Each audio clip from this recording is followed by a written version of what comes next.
The idea of the index, as you probably know, is to rate rich countries on how well they're doing for developing countries. Now, before the index came along, the principal way of doing this was to look at how much aid a country gave as a share of its GDP. And we thought that's a pretty narrow way to look at this. First of all, there's more to foreign aid than how much you give.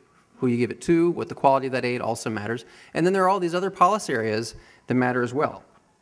Of course, the United States gives more aid than any other country. It's the biggest one in the index.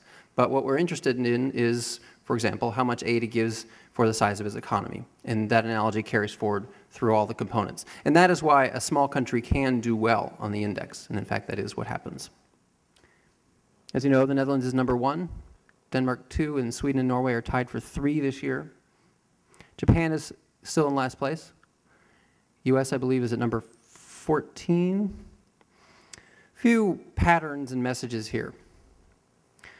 One is, as I see some groups of countries, there are the Nordics and the Netherlands, small, homogeneous countries, places where there's a lot of trust in government because there's greater identification, I think, between people on the street and their representatives in parliament. If I live in Copenhagen, I think my representative in parliament lives like me, looks like me, understands me. I trust this person to decide how to use my money. And I think that's part of why these countries have larger governments.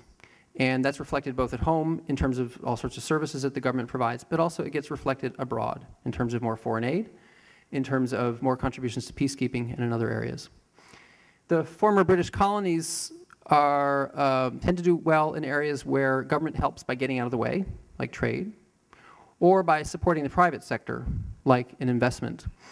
And they also, it should be said, tend to be less dense, and that may make their agriculture more competitive, and therefore they feel less political need for high trade barriers in agriculture, and that helps them there. At the bottom you have Japan, firmly in last place. At first glance, this should make sense. Japan is different from the other countries. It's Asian, the rest are not. What's going on there is that it is a more inward-oriented society, more insular. And that shows up in very little aid for its size, in high trade barriers, in high migration barriers, and in very little contribution to peacekeeping. So what this shows is that a deep belief embedded in the index, and I would say in almost all the work of the center, is that engagement between rich and poor countries is generally a good thing. So in the environment component, we look at a lot of different indicators.